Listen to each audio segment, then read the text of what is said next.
spinning. Are we live? I think we're live. It says live.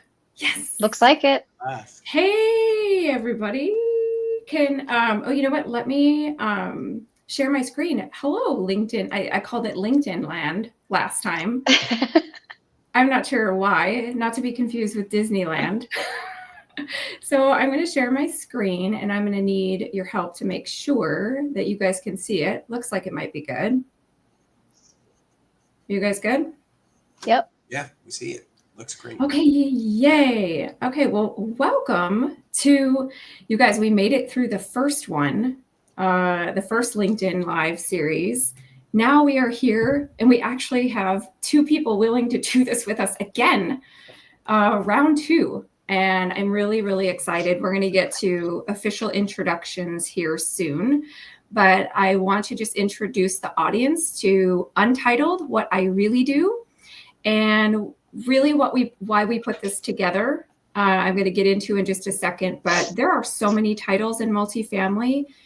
I needed to stop making assumptions, particularly for a chief people officer or a chief culture officer. I don't really know what they do. I have some ideas, and we're going to clarify those today.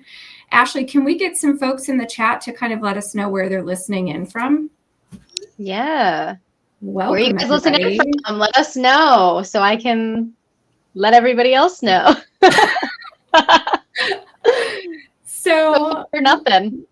what is our why? What is our why? There's a few main reasons, and I will tell you which one is my favorite. But first and foremost, I've mentioned assumptions. So many times you might meet somebody at a networking event and they might hand you their card, whether it's a digital business card or an actual one. I still like the actual ones, I'm just saying, kind of old fashioned. But I might look and I meet Todd and I'm like, what is a chief culture officer? And so I go back and I'm like, okay, I think he's doing this, this, and this, and I might have it completely wrong.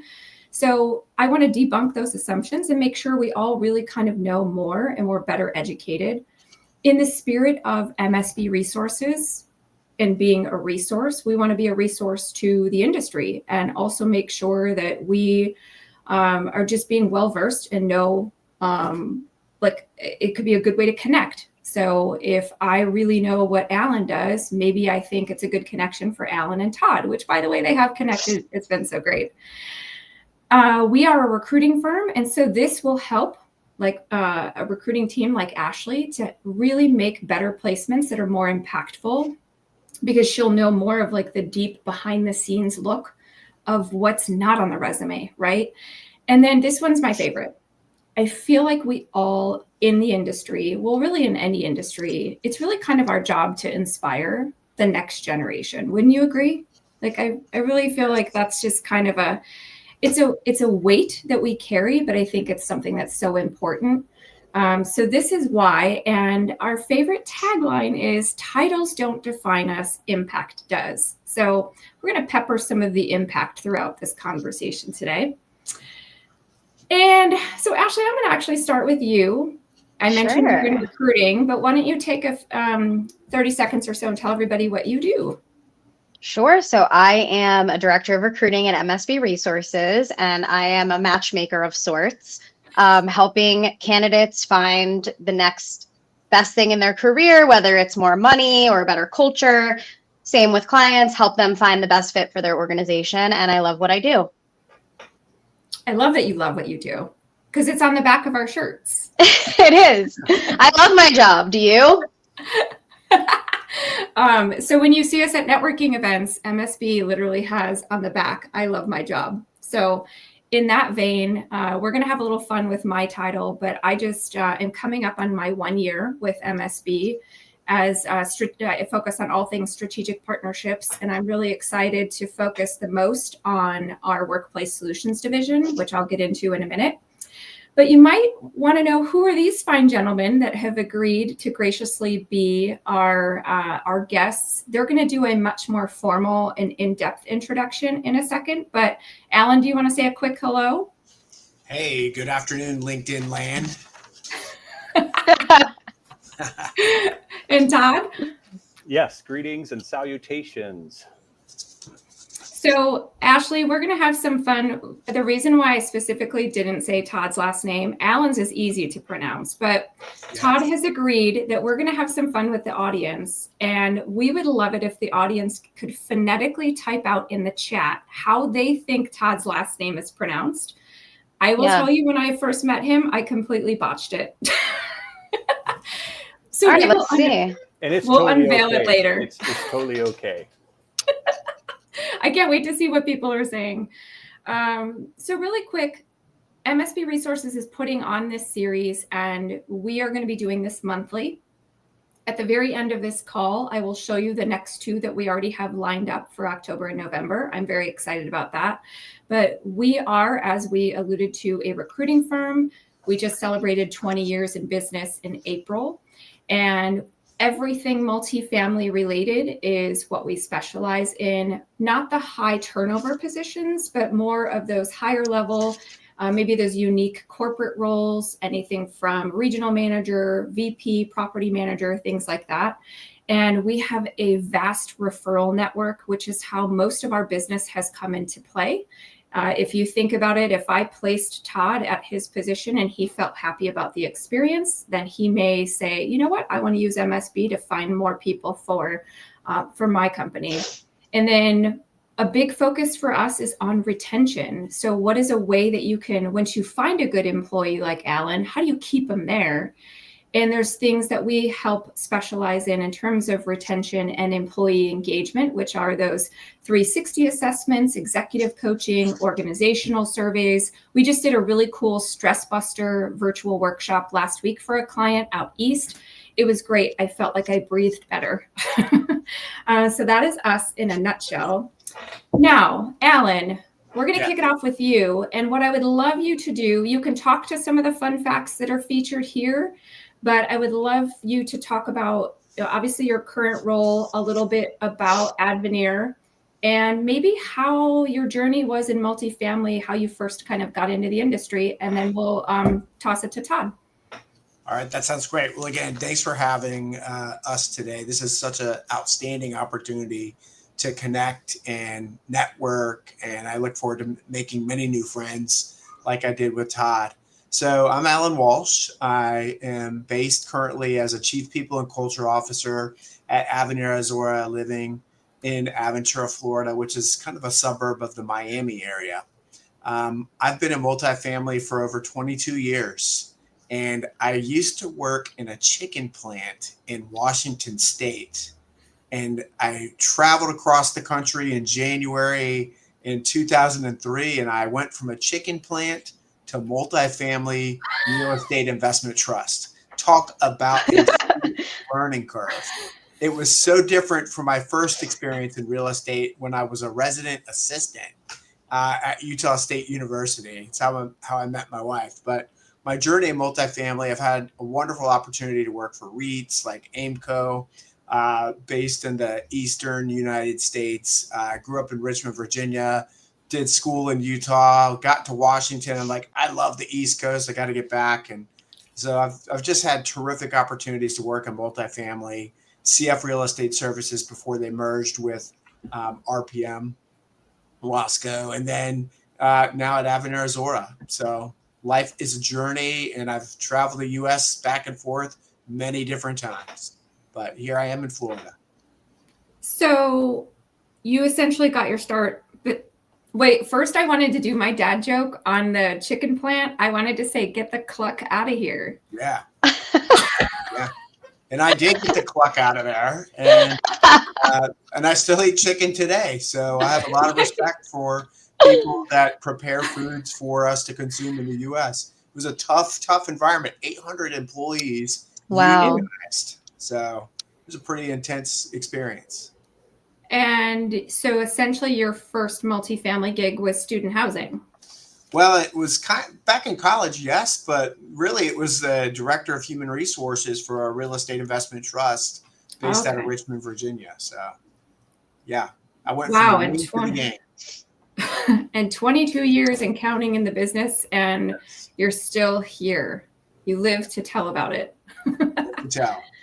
I love it. Well, thank you for that. And I already told Alan we're planning a family vacation to Disney. And since he's always there, I'm going to start with him as my tour guide and my planning person. You got it. So come on down.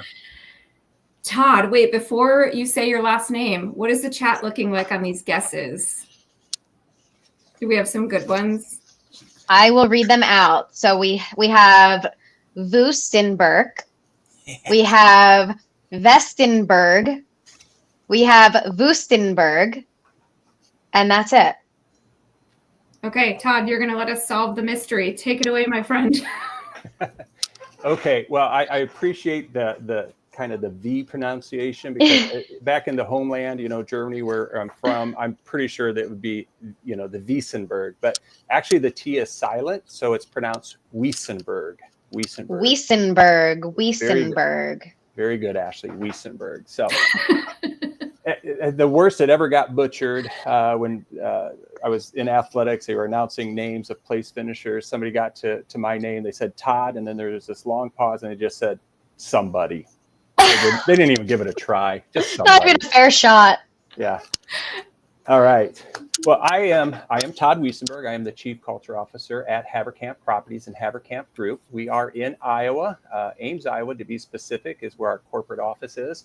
I have been in multifamily for 30 years. 5 of those years was actually on the construction side, and then 22 years in ops, and then these last 3 years in this current role as being the Chief Culture Officer. Our portfolio isn't as large as Alan, so I want to grow up to be like Alan someday. And right now, all of our properties are in the state of Iowa, although we just closed on some land in Omaha, Nebraska. So we will be very cool. Expanding our boundaries. But our portfolio is a mix of student housing, market rate or conventional, and then 55 plus active adult.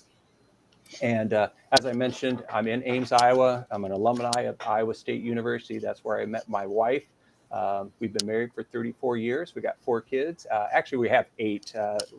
We're doubling in size with marriages and things like that. And, in fact, I have a wedding on Saturday. Our oldest is getting married. So, yeah. Congratulations. Yay, So I'm taking some PTO. As soon as we're done, I'm out of here. So. Drop the mic and walk. The week. Yeah. Right. Yeah. That's right.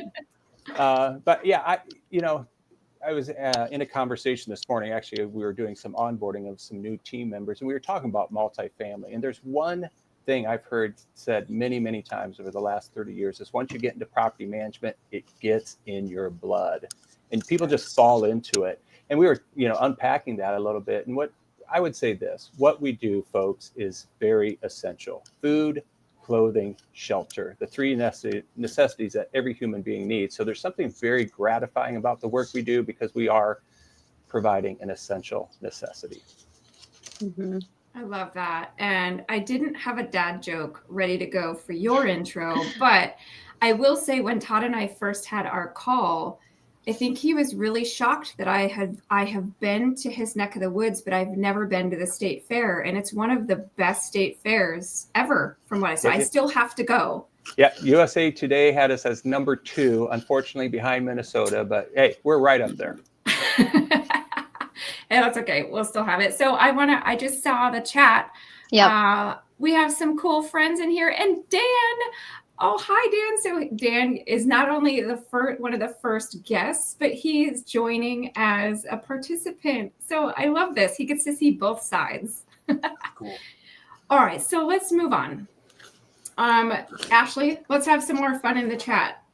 So I think my title can be construed as many different things. So I would love the audience to put what they think I do. And then later we'll kind of unpack some of these myths of what a strategic partnerships person does. But I want to have a little fun with the misconceptions, which is really what this is all about, right? And so we have had some fun so when I first put this call out there, I started asking some people just kind of on the fly, what do you think a chief people officer or a chief culture officer does? And some of the replies I got were, well, they're the fun police and the policy police, basically like all wrapped up in one. I got your HR with just some fancy title. I guess if you put a C in front of it, it's like fancy. You spend all your time asking chat for fun team building ideas, maybe. Or the other one was you survey your employees ad nauseum to get just that best place to work badge. Yeah. So let's kind of see what's really going on here. Alan, we're going to start with you. You shared some of your misconceptions that you've kind of heard over the years. Let's talk about those for a few minutes. Yeah, and you'll hear so many people early in their people business career say, I love working with people. And because it's so gratifying. And it is. Yet it's a huge, huge challenge for all business people. But, when you are working with people and team members, usually when there's a challenge or a problem, the perception is that we're only there to protect the company. And we're only siding with the manager and not the team member that may be bringing up their concerns. Or that, we just want to have the best places to work banner and it's about optics. We want to have the best Glassdoor.com ratings and multifamily. And there's also a misperception in the day-to-day of a chief people officer that they're only looking at the warm and the fuzzy or the soft skills and not really reviewing return on investment or business analytics or results. So those are some of the biggest misperceptions that I still hear. Yeah, and I love that you talked about the badge because it is something that over time has kind of gotten diluted, right? Because it almost feels like, cool, you have a badge on your email signature, but what does it really mean to get that badge? And not only get it, but what are you doing behind the scenes to support and continue to earn that? So I'm glad that you touched on that. I can't wait to see Todd's. Todd, what do you have? Well, first of all, I kind of feel guilty because I'm bringing up my glass and I've got one of those badges on here. Congratulations. This is awkward. Well played. Well played. So yeah, you kind of touched on this already, Tara, is the fact that people think that, my role is just to be the fun guy, the one who plans all the parties, just to keep the morale up. And certainly we want to have energizing workplaces. We want people to enjoy where they work because ultimately, it's pretty simple, folks. If you have a great workplace, guess what? You're going to get great work, and what does great work bring? Results. And that's what we're in for it. Alan and I talked about this. At the end of the day, we still have results that we are trying to achieve. We still have bottom lines, targets that we're trying to achieve, but we understand that the people are so important to that, and having an enjoyable workplace where people can show up and bring their best is very critical to achieve that. So it is more than just fluff. It really is strategy. So I'm very grateful that I work for an organization that believes that. And so I get to partner with so many great leaders in our ops to talk about, okay, what kind of impact will this have? How will this move the needle? So it is more than just fluff. There definitely is strategy. And I'm grateful that I get to sit around a table with a lot of other great leaders and do that work. The title does carry some weight because, we already said, it does tie into results. We're constantly looking at numbers. One of our core values is that we are results driven, and being results driven, we're looking at the things that show retention and growth. But there's so much more than that. There is a lot of strategy involved. Yeah, absolutely. And you know what? It's funny about the fluff because I see Autumn is on this call and she commented this cool, fun image, if you go to her LinkedIn profile later, about fluff. And it's funny how the fluffy thing, I made the joke about, oh, you guys are just searching chat for fun team building ideas. But there's a lot more. Like you said, everything is results driven. So I love that you touched on the fluff though. We did not practice this or even talk about this, and I just literally lost what I was about to say. This is what happens when you go live. So I'm going to come back. I'm going to come back to it. But I do remember that we are going to, and this is going to tie into the next slide, but I want to know from the audience, we're going to go into the pizza question. So I guess we could throw Detroit style in there, but who likes Chicago style, New York style, Detroit? Is there another style that maybe I don't know about?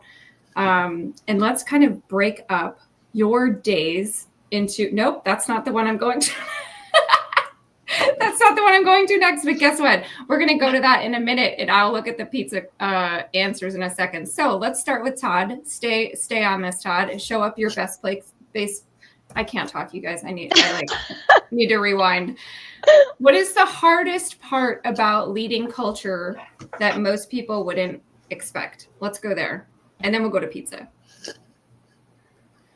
I think it's keeping first things first. There are so many things out there that can distract us. There's always a lot of new and shiny things. And so I think part of my role in this is to make sure we're keeping the first things first, the priorities, what we've identified, where it is that we're wanting to go.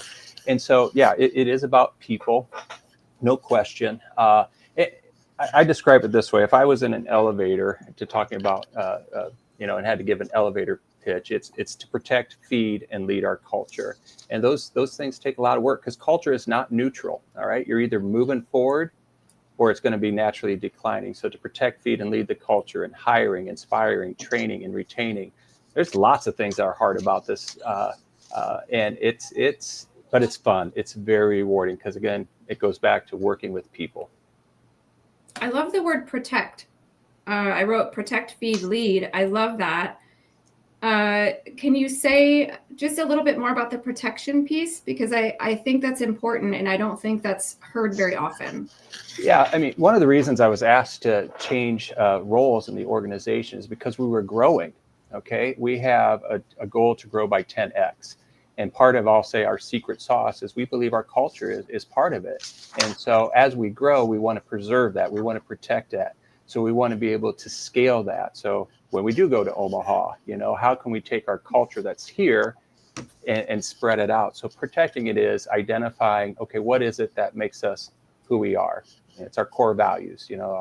We're very much a values-based organization. So, okay, so how do we protect our core values? How do we talk about those? How do we, make sure that we're hiring to those? How do we make sure that we're rewarding to those core values? So that's part of the protect piece. I like that. I've highlighted that. Alan, how about you? Yeah, Todd, great answer. I loved everything I heard you say. The core values definitely resonate with our organization.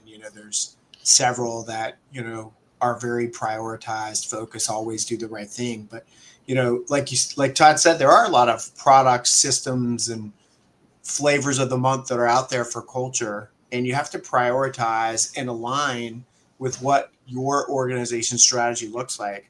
And not only that, but you have to make sure that it's measurable to look at the return on investment.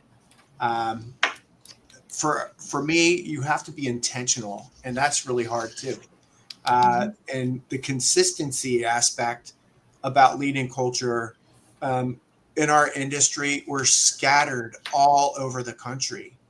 And there's usually a culture at every location, right, that's led by a leader. And people are complicated and fun and amazing.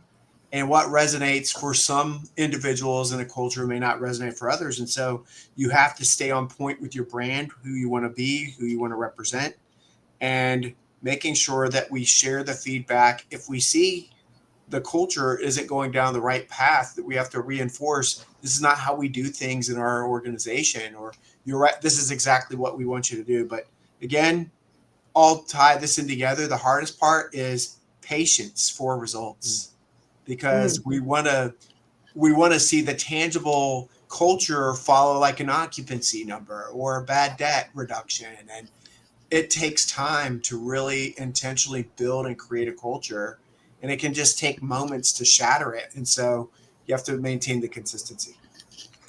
I wrote down a line because it made me think when you said that about the whole fun police joke, because I think, wouldn't you both agree that part of your role that could be challenging is that if someone's bringing some things to the table that don't really align with what you have as a company mission or maybe certain KPIs, you have to push back. And so that's where I think some people might feel like, oh, Alan's the fun police, like, oh, Alan's going to, squash another one of my ideas. But I think it is important to keep everyone on track, that alignment that you talked about, and pushing back.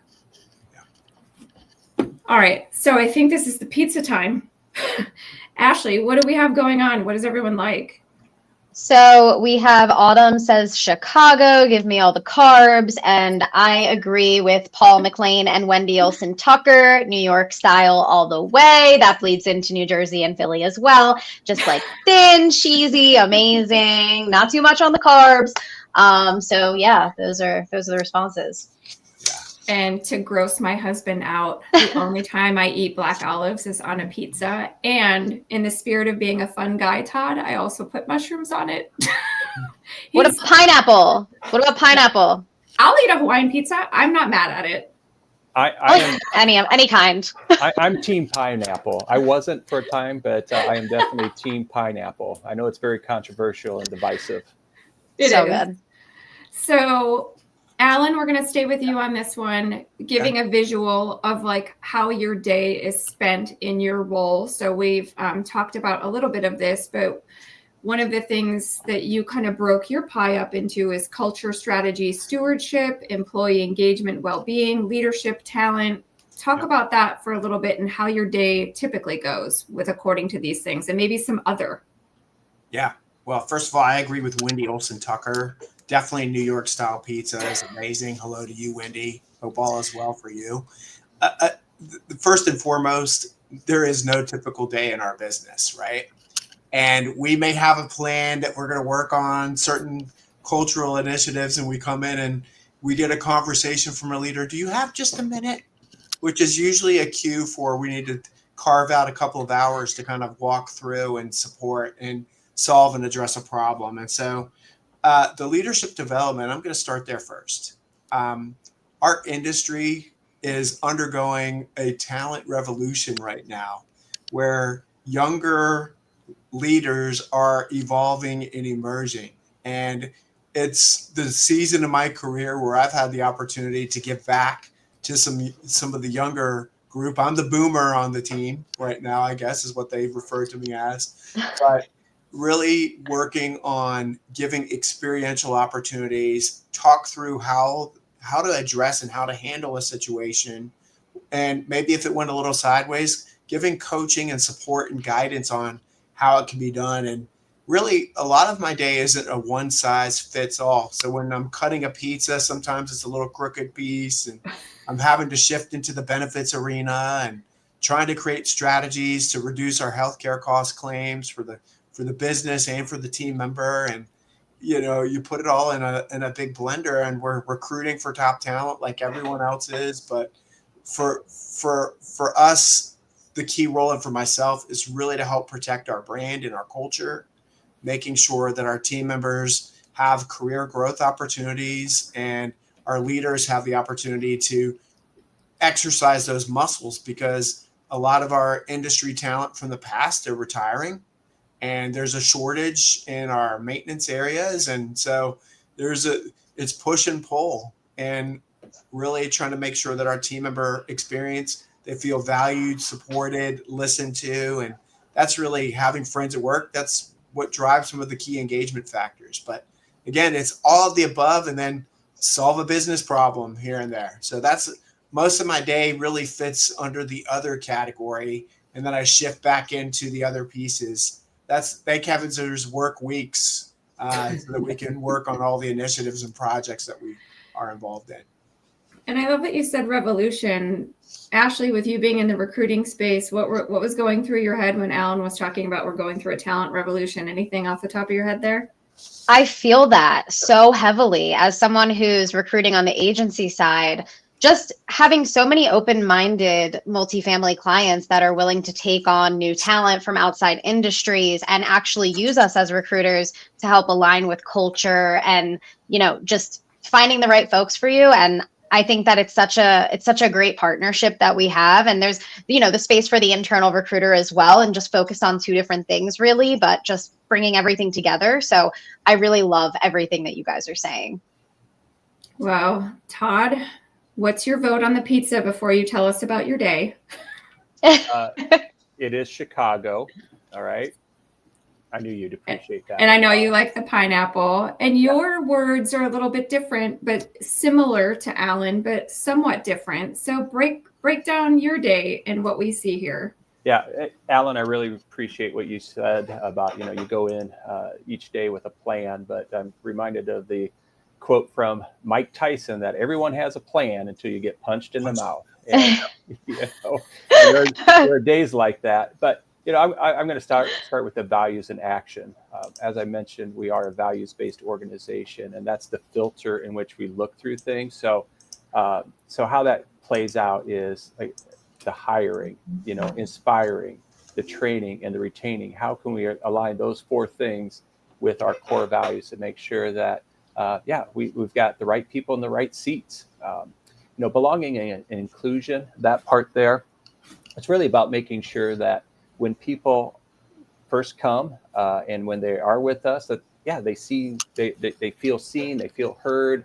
We create opportunities for that belonging and that inclusion experience, which ties down to the employee experience and rituals.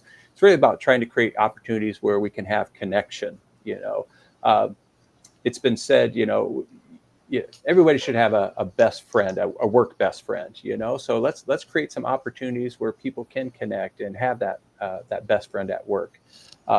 Culture performance, that really ties into our recognition. We really want to recognize and reward those people who are living out the core values, and so we provide opportunities to do that, to celebrate our team members. And then ultimately, the strategic communication and narrative is making sure that everybody's on the same page. And that really ties back to my work with the leaders, the different operational leaders. Because, we have a property management division that I, mostly work with, but we have a construction division. We have an investment division. We even have a farm management division. So I work with all those ops directors to make sure that we have alignment with all these things. One thing that I circled is the word inspire, because I think Ashley will probably agree with me too. Once you get somebody in the door, I feel like if you're not providing that inspiring culture that's innovative and fresh and keeping them engaged, that it kind of like their experience can fall flat, which then could lead to retention issues. But I love that you've added that inspiring piece. Yeah, so then we'll go back to our mission statement, our purpose statement. And people want to work for something that's significant. They want to work for something that's bigger than themselves. And so our mission statement is to create communities where you love to live. And so people get excited about that. Going back to what I said earlier in this time with one another, that what we do is very meaningful. And if you can do more than just provide a community, you provide a community where people love to live, people get excited about that. They do. And I can't help but tell you that when you gave the Mike Tyson quote, I was going to do the dad joke of, I can't hear you. And then you would have understood that to be you bit my ear off, right? Evander Holyfield. Yeah, right. I'm here all day, guys. So let's talk about initiatives. Alan, we're going to start with you here. Give us something that you have done that has really tangibly shifted the culture in your organization. Yeah.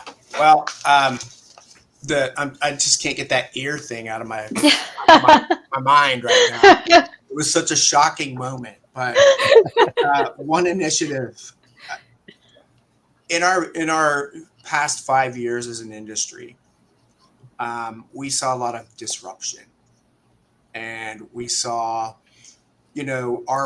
our workforce being viewed as essential. And we were on the highways of Atlanta, Charlotte, LA, wherever. And we were some of the only vehicles driving to our communities. And, our team members were fearful of going in people's homes, and the business was booming. Rents were coming in and stacking, a lot of great financial returns. And now it's not that environment. Mm-hmm. And there has been, I feel as an industry, an intense amount of pressure being placed on leaders at communities to get as much revenue as possible in locations where the supply is higher than the demand. And so it's shifted around a little bit. And so when pressure is applied to leaders, it's not always well received. And we, as an industry, saw, and even in our own organization, we saw community managers and regional directors making changes, which, change is great for the individual, but when you're a company in a tight labor force market, it becomes more difficult to attract and align the culture. And so we had a leadership retention challenge that we've worked through over the last few years, where I've helped stabilize our community manager and regional manager level. How we did it? Well, looking at our interview guides tied to our core values, having an experiential portion to review the knowledge base, including a behavioral exercise, the predictive index, and really making sure that the interviewing experience for our candidates was top notch. A couple of other tiny little pieces we're about ready to introduce. I created leadership and team member non-negotiables that align with our core values. So we're interested to see how that ties into our mission statement of inspiring better living, deeper connections, and stronger neighborhoods. And we call some of our residents neighbors. And so we're trying to really instill the value of people are the best asset that we can have. I think the neighbors piece kind of inspires me. I know your love for Disney, but like how they don't call their employees, they're the cast members. Right. I love the neighbors analogy. This is great. I love the non-negotiables. Todd, how about you? I actually struggled with this question because there are so many different things that, again, I've been very fortunate to work for an organization that wants to lead out and be more intentional when it comes to the culture. The one thing I'm going to pick is, and I know you talked about this as a negative, and like all the surveys that we send out. Well, actually, we weren't sending out surveys before I stepped into this role. We always felt that we had good culture, but we never had the data to support it. So, you know what? We really did want to ask our team members, hey, is this a good place to work? Give us some feedback. So since doing that, it really has been beneficial. Because now we have data. So we actually violated one of our core values of being results driven because we didn't have the data about our culture, but now we have good, tangible data. And now we can look at it and make decisions off of that. Oh, this is working. This isn't. Oh, okay. We need to maybe, and we can get down into the micro level of this, look at specific maybe positions or teams, obviously it's all anonymous, but yes, we can look at things and we can make some real changes based on that feedback that we are getting. And we're very fortunate. We get almost nearly a 90% participation rate from our employees. So they want to tell us and we want to hear, and one of the big things with surveys is, you have to take action. You can't just get out of a survey and do nothing. So we were, again, really intentional. Hey, we heard you. Here's the top 3 things that we took away from this. Here's the action steps that we're going to take for this next year. And then we communicate that because we want to be held accountable. That's one of our core values too. So, hey, as leaders, this is what we're going to do. You as an organization, hold us accountable to these things. I think you brought up a really good point about the follow-up. Like you get the data, and if the employees contribute, and which congrats on such a high participation, if they don't see you actually following up, whether you do their suggestion or not, at least if they hear from the leaders, they just want to be heard and seen and feel that it resonated and someone was like, that mattered. So I think that was a good point. Todd, we're going to stay with you on this one. Wait, real quick. We have a comment. Autumn said this year she's been nerding out on performance attainment across the organization, leadership readiness, AI literacy, and efficiency. So I thought that was pretty cool. Yeah. Love the nerding out. Mm-hmm. I do too. Especially on AI. Yeah. Alan, you do too? I do. That's good. See, and I love that this Autumn, if you feel comfortable, put your title in the chat and where you work. I would love for the audience to know kind of a little bit about what you're focusing on. you guys know in the beginning, I talked about, really just kind of that responsibility that we have to inspire the next generation. And Alan, you kind of touched on mentorship a little bit. But Todd, let's start with you, and you guys know how I feel about mentorship. So what are the things that you're doing to really kind of get that next generation to be culture carriers, not just people managers? Yeah, I love this question. As we get older, as we start to think about retirement, we start thinking about legacy. We think about investing in people. And here in our organization, we actually developed our own leadership and training. We called it LIT for short. So we're LIT. We did that in 2018, before LIT was cool, I guess. But leadership and training. What we do is we look across our organization, and we identify those emerging leaders, and we say, these are the people we want to invest in. These are the people that we want to get connected with more and more, because part of leadership and training is we want to get that next generation close to the current leader, so they understand how we think, why we think the way we think, why we do the things that we do. And so you have to have proximity. So part of our leadership and training is we do what we call micro mentorship. Okay, the micro mentorship is where we have those participants, they pair up, and they spend 90 minutes with people in our C-suite. They spend 90 minutes with our VPs, and they get to know them and talk to them. And like I said, get a better understanding of how did you get to where you're at? Why do you think the way that you think? Tell me stories about success, stories about failures. And so they get to know our leadership, and through that, you just they get better connected to who we are. And so then when they go into that next leadership role, they are that culture carrier, because they've made that connection through the micro mentoring. The other two key components of our leadership and training is we really emphasize a growth mindset. So this leadership in training, it's a year-long process. Like I said, we nominate people, they come into the group, and we tell them, hey, here are the expectations. Yeah, we got the micro mentoring. The other part is we ask them to read 3 books. We have an extensive library of leadership books, and we pick 3 books out, and we say, these are the 3 books you're going to read this year, and we're going to engage over those. Over the course of the year, we're going to engage about those leadership books. So it's that growth mindset. And then the third component is, it's been said the hardest person you're ever going to lead is yourself. And so we want to help them get to understand who they are, how they're wired, how they think.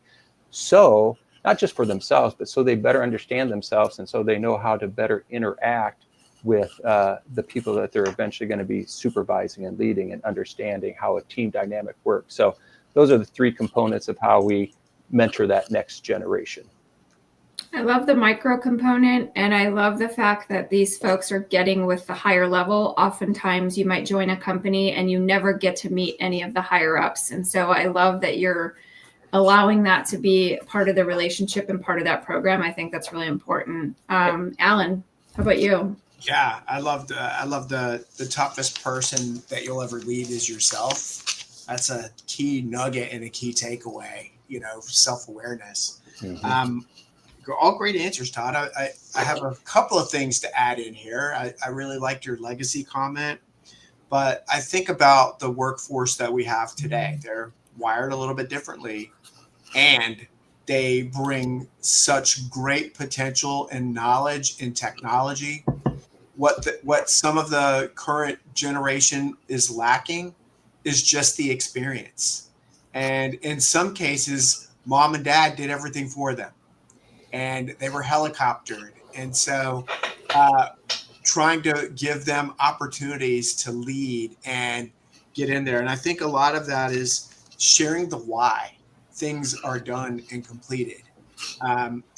As long as you explain it and talk about why the core values are so important, why we expect team members to live them, why we hold people accountable to them, it just really helps identify the potential that's within the leader. But they need to understand personal attributes, servant leadership concepts, listening, building trust, empathy. I think as an industry, we need to dust off some of the empathy aspects and really the listening. There's a lot of stress in our businesses. And so how to negotiate and navigate through conflict, how to interact with difficult people. All those traits and skills are going to help build and mentor what the culture truly brings and how they do service recovery. It's all experiential, in my opinion.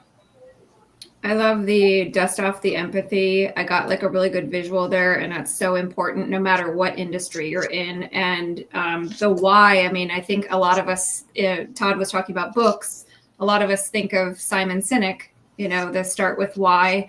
I would love to, Ashley, I'll ask you what's going on in the chat in a second, but I would love to know any books that people recommend. And Todd, if at any point during this you want to share any of your recommendations that you use at Haverkamp. But Alan, I love that. What's going on in the chat, Ashley? Just some quotes that people really liked. The hardest person you're ever going to lead is yourself. Jeff Thomas really loves that one. Autumn let us know she's the director of people operations, Property Meld. I have to say, I love the tidbit you said about just giving the younger generations the space to kind of move into those skills that they're really good at with AI and technology. There's so much value that they're bringing to the table, and to be able to run with that and be able to be creative in what they're doing is so important. And just giving them those opportunities, I think, is fantastic. Love that. Let's talk about measuring.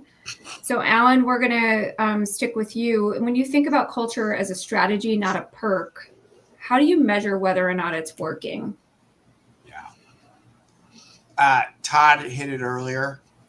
Data is king. And how we're measuring it at Advenir Azora, obviously we look at our employee team member engagement surveys, which we do twice a year. We look at it and measure a net promoter score. We look at a score that senior leaders value people as their most important resource. There's a question set on that. There's a part of our 360 where we're asking that same question and the perception, does this leader value people? Manager retention. We look at 90-day retention in our business, 12-month retention. We measure the number of team members that have completed our core values training.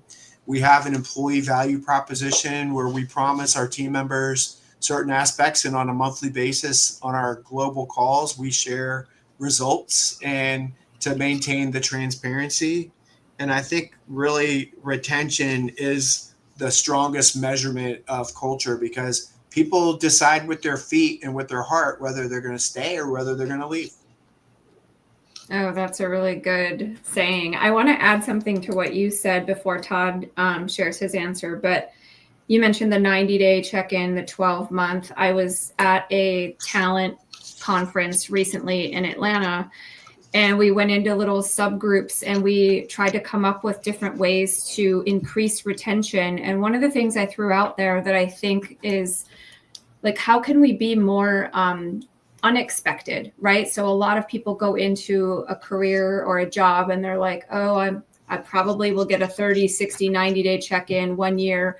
What if you did something that was more on your 20th day or on your 67th day, something like less predictable that maybe kind of interrupts the status quo and gives that employee more of like, oh, okay, you could still do your traditional ones, but I think that sometimes having a couple sprinkled in that are a little unexpected could really help freshen it and not make it so stale.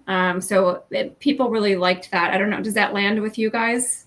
Yeah, definitely. Todd, what do you have? Alan listed off lots of several great ones, and we have some similarities. So I'm going to just talk about two that are maybe a little bit different. We measure quarterly conversations. Okay, so every employee will have a quarterly conversation, or should have a quarterly conversation with their supervisors. So that's something that we measure, because then we know it's part of the feedback. And the key word is conversation. It is not a performance review. There's 3 questions that are to be asked. What's working well? What's working not? And the supervisor's asking, how can I better help you be successful? Those are the 3 questions. So it's not a performance review, it's a conversation.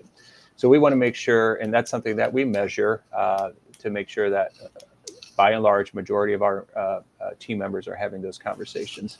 The other one, and this is a new one, so we really don't have a good baseline of where we need to be at and what our expectations are, but that's measuring the training. How many of our employees are taking advantage of all the different training opportunities that are presented to them? And there are some training that's, they're voluntold to take, but a lot of it is, here's an opportunity, here's a catalog of choices. What do you want to do, And so, that's another measurement, is how many of our employees are taking advantage of the training opportunities.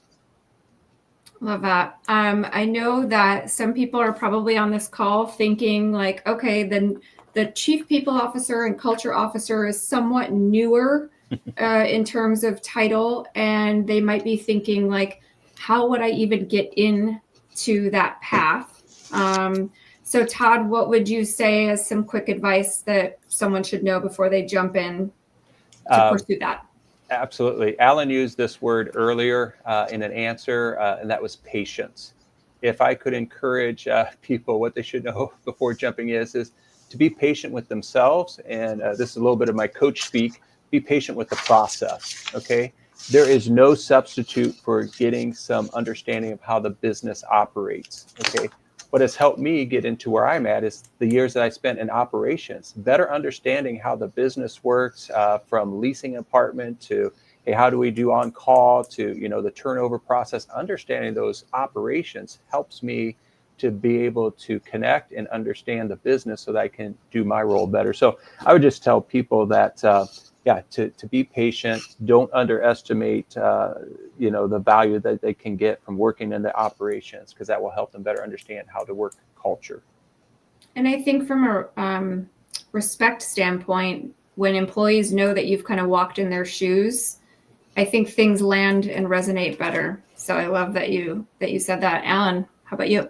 Yeah, I think I'm going to go soft skills on this answer, because most people that end up in this role may have followed the path of college degree or not, years of experience in HR. But I feel that people need to know how to read the room, read the people, understand the vibe of what's happening. Generally, when you walk at a community or other business, when things are working well versus when they're not. And so understanding judgments and making sure that you are neutral and fair, and how to really navigate through conflict, because some of the people challenges that Todd and I deal with, you don't learn it in a college classroom, you learn it through experience. And so take every assignment and every lesson of leadership, because you're going to need it down the line. So true. All right, we're getting into our rapid fire. I do want to ask, I forgot to ask this in the beginning, if we go over a couple of minutes, are you guys okay? I know Todd's trying to peace out to a wedding. Yeah. No, actually, Todd from his PTO. I've got to go pick up my mom. My mom can wait. She's okay. Oh, wow. I feel like we need to be professional vibe readers right now and just let Todd go. No, I'm all good. My mom loves me. She understands. And you could tell her, you're like, I was on this LinkedIn Live. I'm a celebrity now, Mom, right? All right. So, Todd, best or worst job you ever had? Well, the best job is my current job, so that's easy. The worst job I've ever had, age of 14, detasseling corn.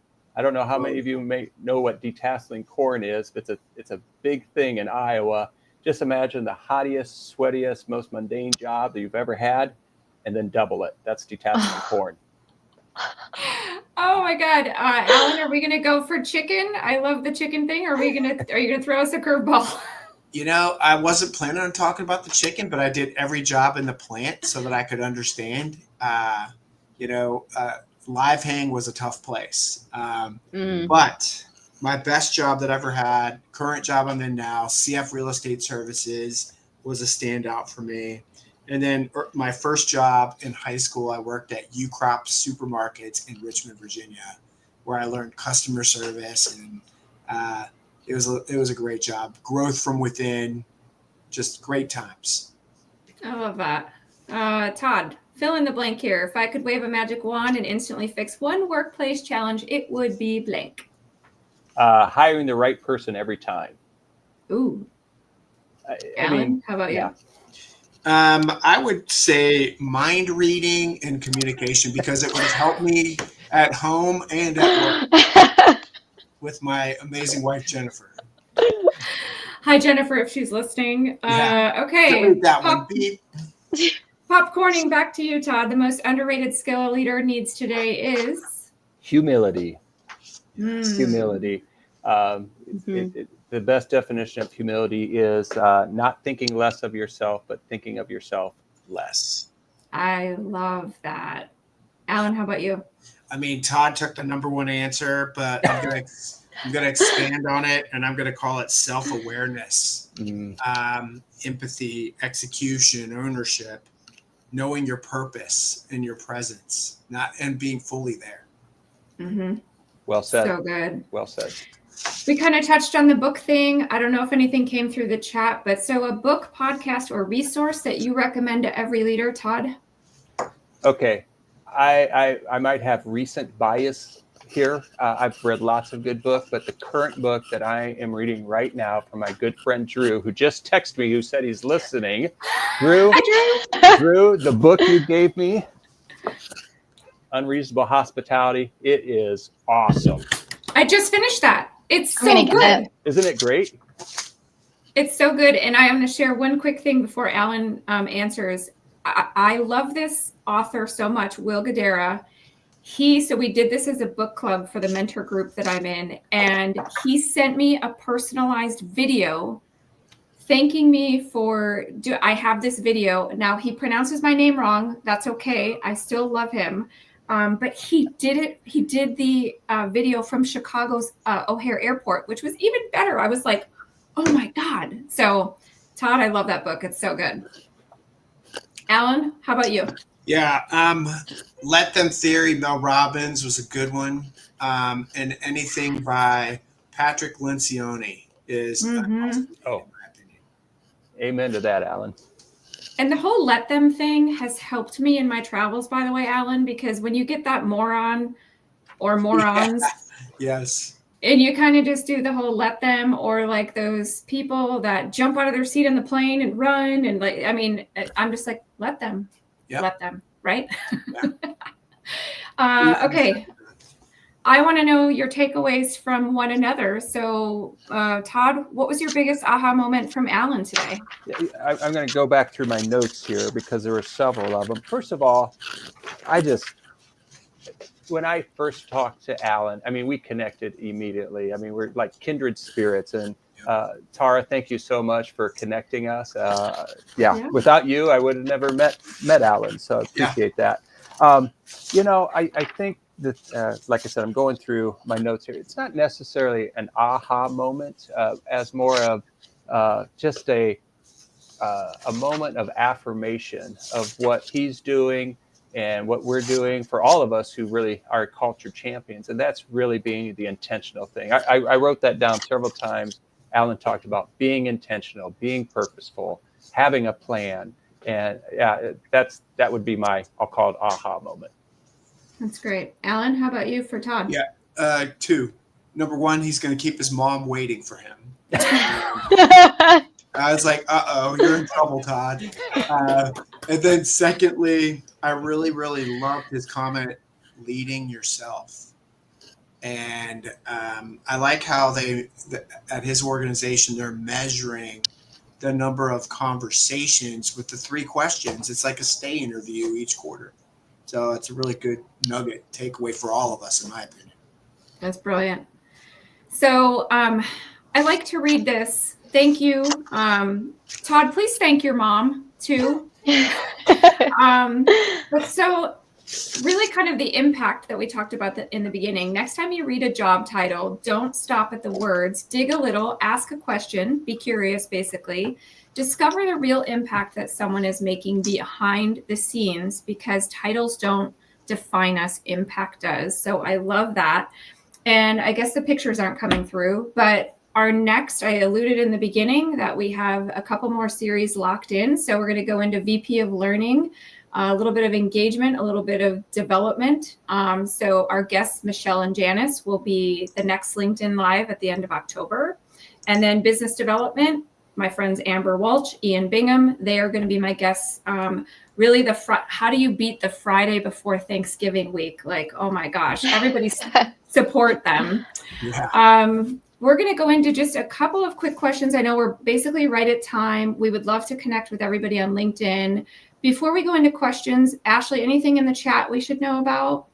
Yeah, we had a couple of book recommendations. The Molecule of More is in there. Strong Ground, Breen Brown. Can't wait to read her new book. Let's see what we said. Someone else said Unreasonable Hospitality was great. So doubling down on that one. And then someone mentioned CF Real Estate Services was amazing. So we got another person there. Our buddy Wendy. Yeah. Yeah. Love that. So we'd love to connect with you on LinkedIn, but it doesn't look like there's any questions in the chat. I know we had some people that couldn't join that had some. Do we have time for maybe one or two of those, Ashley? Yeah, sure. So this one I thought was great from Mike in Atlanta. He's a director of facilities. He said, facilities teams can feel overlooked when it comes to company culture. What advice do you have for making sure culture also speaks to the teams working behind the scenes? Oh, that's a good one. Who wants to take that? Yeah, I'll start, and I'll be really quick because Todd's mom. But our service teams are the eyes and ears of every community, and they know how things are working. And so I think that you definitely need to spend time with them versus office. And for some reason, our industry as a whole doesn't always get out of that habit of just hanging in the office. But I think recognition publicly for the efforts that the service team does, they're the ones that are going at 3:00 in the morning. I think that you need to explain work processes and why and how it results in happy residents, because they're the ones that are in people's homes. And so they're a critical part. Town halls, one-on-one conversations, that's the way to really work with the service team, in my opinion. And of course, who doesn't love eating food? You win love and loyalty with the service team through their stomachs. Through pineapple pizza. How about you, Todd? Anything to add? Yeah, just make sure you're including them. I think sometimes you see it's not an us versus them. It's not the office versus maintenance. And so anything you can do to break down those barriers, maintenance should be involved in weekly meetings, not excluded. And I can tell you a story, and I know we don't have time, but maintenance has brought tremendous value to our leasing team and helping them solve some leasing problems. So they have knowledge and they can help in lots of different ways. I love that cross-pollination. I worked on site for so many years, and I could not agree with that more. That is so brilliant. Do we have time for one more before Mom starts calling an Uber? We can dive into an easy one because I feel like you guys touched on this a lot. So this one's from Marie, assistant manager in Salt Lake City, where I'm at right now. So shout out Marie. As someone early in my career, how can I be a culture champion even if I don't have leadership in my title yet? I want to start with this one, if you don't mind, Alan. First of all, it's never wrong to do the right thing. So regardless of your your title, just do the right thing. Live out the culture. Be an example. Be that pace setter. You will get noticed. Okay.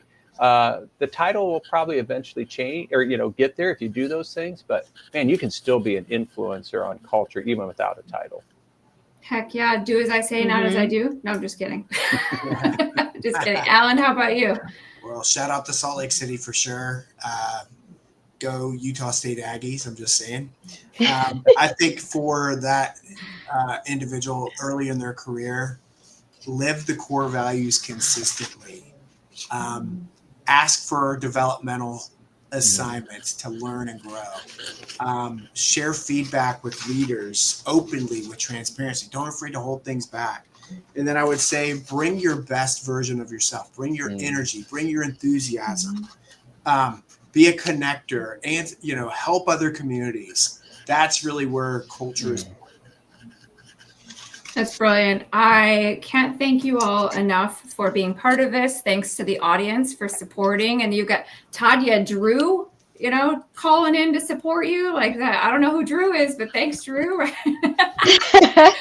Again, we're all going to write a thank you note to Mom. We hope you have an awesome wedding. But Thank you. I think Thank you. I said this in the beginning.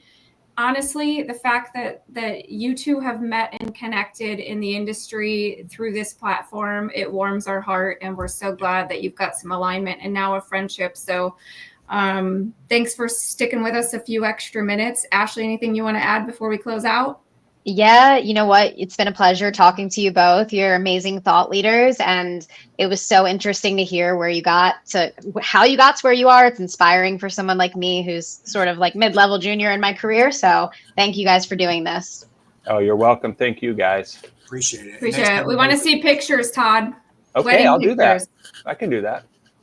You guys have a great weekend. Appreciate you all, and thanks for being part of this. All right. Thanks. Bye. Bye, guys. Bye. Thanks, Tara. Thanks, Todd. Bye, guys. Tara, that was awesome. Thank you.